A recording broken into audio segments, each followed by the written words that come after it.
All right, let's dive into something that might just shift the way you think about one of the most important relationships in life. We're talking about the bond between a father and a daughter, but not in the way you usually hear about it. We're going to explore it as this incredible spiritual connection. So let's get started. Right off the bat, we're hit with this really powerful idea. A daughter is not just a body. She is a mirror, but you are afraid to look in that mirror. Whoa. I mean, that's not just a nice saying, right? It's a challenge. It's saying her arrival is way more than just a family event. It's a chance to really, truly see yourself, if you have the courage to actually look. So let's just flip the whole script with this one question. What if her showing up in your life was actually the biggest opportunity your soul had to grow? Think about it. Instead of seeing fatherhood as your job to teach and protect her, what if it's really a masterclass designed for you? What if she's the one who came here to be your teacher? To even begin to wrap our heads around that, we have to let go of the idea that birth is just a random biological lottery. The spiritual perspective we're digging into today says no way. A soul doesn't just accidentally land in a family. It's drawn there, like a magnet, by an ancient agreement. And this whole setup? It's called a karmic connection. Now, what does that really mean? Well, the core idea is that the people in your life, especially your closest family, aren't new acquaintances. The soul of your daughter, she's not a stranger. Think of her more like an ancient traveler who's known you across lifetimes. And she chose your family right now for a very specific reason, to pick up a story that started ages ago. And you can see the difference right here.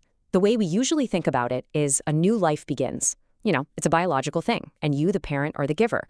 But the spiritual truth flips that entirely. It says an ancient soul arrives. It's a karmic agreement.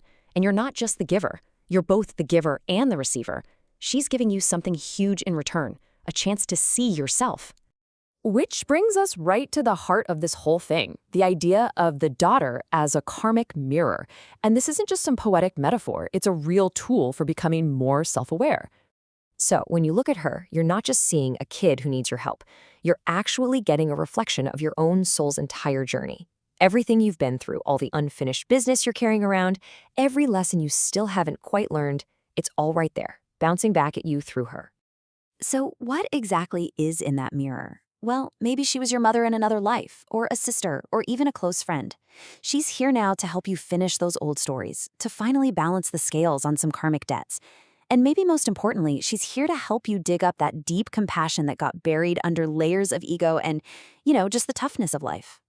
Okay, so it's not just about passively looking in a mirror. This is an active transformation. Her arrival doesn't just let you see yourself. It helps you become someone new. She's not just a mirror. She's also a door. And this is a real thing. It's not just some nice, fuzzy feeling. When that pure, new energy comes into a home, the whole vibe, the whole atmosphere can completely shift. A house that was maybe filled with arguments and stress can suddenly feel peaceful. Her presence alone can change the entire energy of a space. I mean, think about the classic story of the tough guy, right?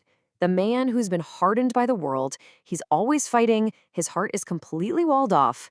But then, the moment he holds his baby daughter for the very first time, something just cracks open. That stone heart, as they say, it just starts to melt. That little baby opens a door to a kind of love and tenderness he didn't even know he still had in him. And that's really the ultimate potential here. She's not just a kid you have to raise. She is a living, breathing opportunity, a door that leads you back to the incredible love that's already inside you. And when you really get that, when you see it that way, your house stops being just a house. It becomes a sacred space. It becomes a temple. So, if she holds all this incredible power, what's a father supposed to do? This is where it gets really practical. It all comes down to a huge choice that basically defines the entire relationship.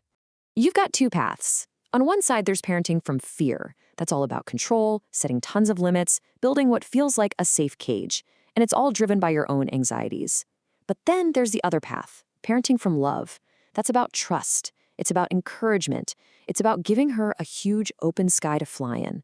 It's about turning up the volume on her inner truth, not silencing it with your fears. And that's the gut check question every father has to ask. Is all this protection really helping her become who she's meant to be, or is it just a cage? A well-meaning cage, maybe, but a cage that's stopping her soul from doing what it came here to do. You see, trying to control her out of your own fear isn't just a parenting mistake. From this perspective, it's a huge spiritual blunder. You're literally getting in the way of a soul's destiny. You're taking this being that was born to fly, and you're trying to keep her on the ground. And that's how you lose peace in a home. Which leads us to the final and maybe the most mind-blowing idea of all: fully accepting her real role in your life as your greatest teacher. So here it is, the path to becoming what you might call a spiritual father. First, you've got to change how you see her.